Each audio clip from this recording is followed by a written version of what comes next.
11वीं चौपाई में गोस्वामी तुलसीदास जी कहते हैं, लाए सजीवन लखन जी आए, श्री रघुवीर हर्षि उरुलाए।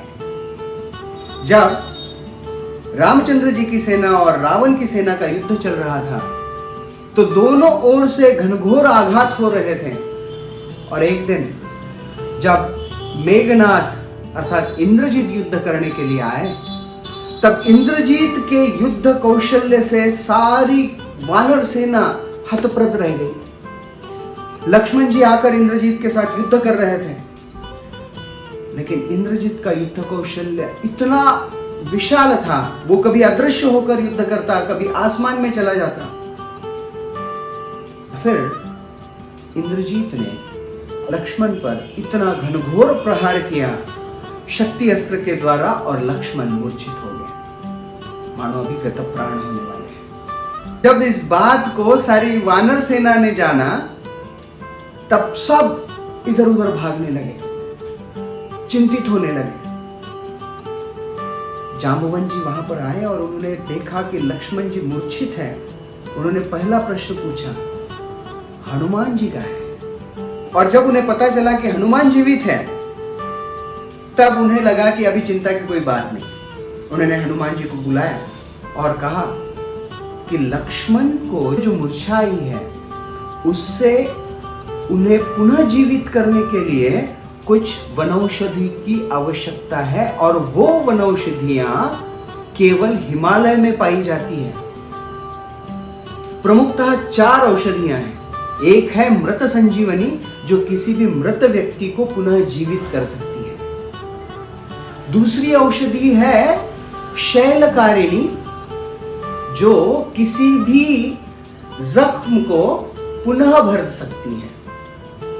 तीसरी है सुवर्णकारिणी, जो पुनः त्वचा की, शरीर की कांति प्राप्त करवा सकती है। और चौथी है संधिनी, जिससे कोई भी टूटी हुई हड्डी या फिर जोड़े ठीक किए जा सकते हैं। तो ये बात सुनकर हनुमान जी ने कहा कि मैं निश्चित रूप से इन औषधियों को लेकर आऊंगा। और फिर हनुमान जी ने छलांग लगाई और निकल पड़े हिमालय की ओर। युद्ध समाप्त हो चुका था, रात का समय था। हनुमान जी आकाश मार्ग से हिमालय की ओर जाने के लिए छलांग लगाकर निकल पड़े। जैसे वो कुछ दूर चले गए, उन्होंने देखा कि एक जंगल के बीचों बीच एक आश्रम है। हनुमान जी ने सोचा कि थोड़ी देर इस आश्रम में जाना चाहिए। इसके 2 कारण हैं। पहला कारण हनुमान जी का वैयक्तिक कारण है। जब से युद्ध शुरू हुआ तब से हनुमान जी ने पानी पिया ही नहीं, ना कुछ खाया था। उन्हें बड़ी प्यास लगी हुई थी। तो पहला कारण उनका वैयक्तिक कि प्यास लगी है, थोड़ा जल मिले तो प्राशन कर ले और निकल पड़े। दूसरा कारण सेवा के संबंध में था। हनुमान जी जानना चाहते हैं कि मैं जिस दिशा की ओर जा रहा हूं वो हिमालय की ओर ही जाती है ना, थोड़ा सा रिकन्फर्म कर ले। इसलिए हनुमान जी वहां पर उतर गए, वो आश्रम में जो जंगल के बीचों बीच था। उन्होंने देखा इतना सुंदर आश्रम है, एक नदी के किनारे नदी का स्वच्छ जल बह रहा है। और इस आश्रम में उन्होंने एक साधु को देखा, जो साधु हनुमान का आवभगत करने लगा। वो साधु कहने लगा कि आपके स्वामी रामचंद्र जी कितने महान हैं, उनका गुणगान जितना किया जाए उतना कम है। हनुमान जी बड़े प्रसन्न हुए। दूसरी बात, वो साधु ने कहा कि तुम हिमालय जा रहे हो, जहां से तुम्हें कुछ वनौषधियां लानी है, मैं तुम्हें इस विषय में ज्ञान प्रदान कर सकता हूं। हनुमान जी थोड़ा अचंभित रह गए, लेकिन साधु है तो साधु की बात मानकर उन्होंने कहा कि वो सब ठीक है, मुझे बड़ी प्यास लगी है, थोड़ा जल प्राशन करके आता हूं। तो उस साधु ने जब रामचंद्र जी का गुणगान किया, हनुमान जी को उस औषधियों के बारे में बताया, तो हनुमान जी को थोड़ी सी शंका हुई, क्योंकि जब वो रामचंद्र जी का गुणगान कर रहा था, साथ ही साथ अपना खुद का भी गुणगान कर रहा था। तो हनुमान जी को थोड़ी शंका आई, लेकिन फिर भी जल प्राशन करने के लिए वो नदी पे चले गए। और जब नदी पे गए, उन्होंने अपने दाहिने हाथ से जल लिया और उस जल को प्राशन करने लगे। इतने में हनुमान जी को यह पता चला कि उनका पैर एक मगरमच्छ ने पकड़ा हुआ है। एक मगरमच्छ वहां पर आई और उसने हनुमान जी के पैर को पकड़ा। हनुमान जी दाईं हाथ से पानी प्राशन कर रहे हैं। उन्होंने देखा मगरमच्छ को, लेकिन फिर भी हनुमान जी ने सोचा कि चलो पहले पानी पी लेते हैं। तो हनुमान जी दाएं हाथ से पानी पी रहे हैं और बाएं हाथ से उस मगरमच्छ के साथ युद्ध कर रहे हैं। ये है हमारे हनुमान। अपने बाएं हाथ से ही इस तरह से उन्होंने उस मगरमच्छ को जकड़ा, पकड़ा और पटका कि वो वहीं पर गतप्राण हो गई।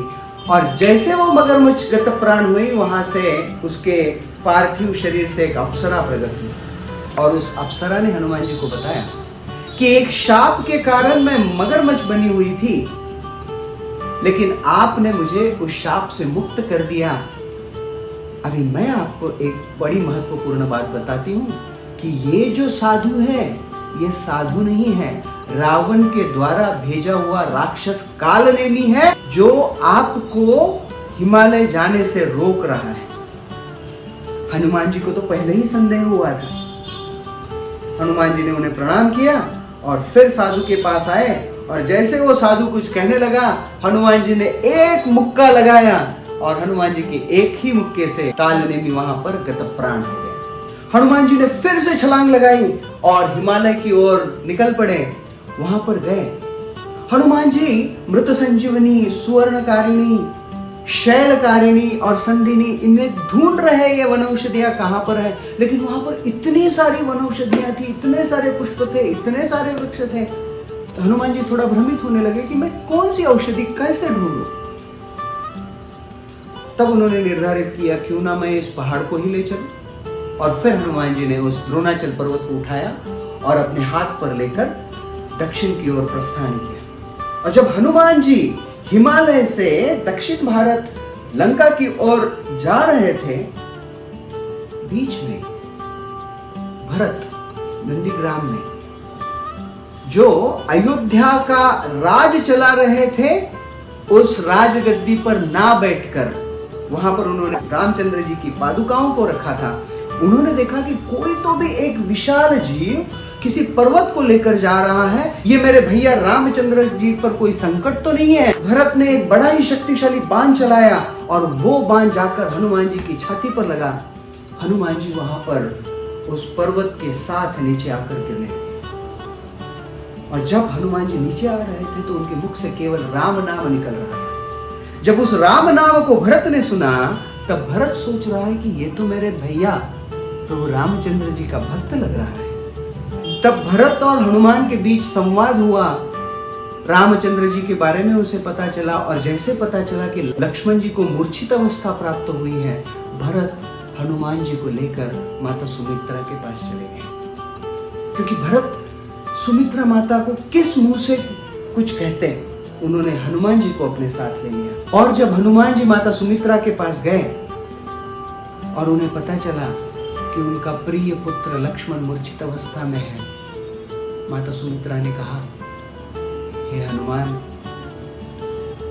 भले ही मेरा पुत्र मूर्छित अवस्था में है और मृत्यु को अगर प्राप्त कर ले तो चलेगा, लेकिन प्रभु रामचंद्र जी की सेवा नहीं रुकनी चाहिए। तुम मेरे दूसरे पुत्र शत्रुघ्न को लेकर जाओ। लक्ष्मण का जो प्रभु रामचंद्र जी के साथ प्रेम है, उसे तो हनुमान जी ने अनुभव किया ही था। और अभी माता सुमित्रा के इन वचनों को सुनकर हनुमान जी का हृदय द्रवित हो गया और उन्होंने कहा कि माता आप चिंता मत करो, ना लक्ष्मण जी को कुछ होगा ना प्रभु रामचंद्र जी को। मैं उन दोनों को सुरक्षित रखूंगा और सीता माता को लेकर प्रभु रामचंद्र जी जल्द ही अयोध्या लौटेंगे। और फिर हनुमान जी उस द्रोणाचल पर्वत को लेकर निकल पड़े और सूर्योदय से पहले ही वो लक्ष्मण जी के पास पहुंचे और विभीषण ने उन औषधियों को लिया और लक्ष्मण जी को जीवित किया। उन औषधियों में जो मृत संजीवनी थी, उसका प्रभाव इतना अधिक था कि केवल उसे स्पर्श कर कर आए हुए हवा के कारण जो मृत्यु को प्राप्त हो चुके बंदर थे, वो सारे जीवित हो गए। लेकिन एक भी राक्षस जीवित नहीं हुआ। पता है क्यों? क्योंकि रावण नहीं चाहता था कि उसके सैन्य का मनोबल गिर जाए। इसलिए प्रतिदिन जो भी राक्षस मरते थे इस युद्ध में, रावण उनके शव को समुद्र में फेंकने लगा था। तो सारे जो राक्षस सैनिक थे उनके शव समुद्र में गिरने के कारण उन पर इस मृत संजीवनी का कोई प्रभाव नहीं हुआ। लेकिन प्रभु रामचंद्र जी की सेना में जितने भी बंदर मृत्यु को प्राप्त किए थे, सबके सब हनुमान जी की कृपा से पुनः जीवित हो गए। लाए सजीवन लखन जी आए, लक्ष्मण जी को हनुमान जी ने पुनः जीवित किया। और इस बात को जब प्रभु रामचंद्र जी ने देखा, तब उन्होंने हनुमान जी को अपने हृदय से लगाया। लाए सजीवन लखन जी आए, श्री रघुवीर हर्षि उरु लाए। रघुवीर श्री रामचंद्र जी ने हनुमान जी को आलिंगन दिया। जय सियावर रामचंद्र की जय, पवन सुत हनुमान की जय। हरे कृष्ण।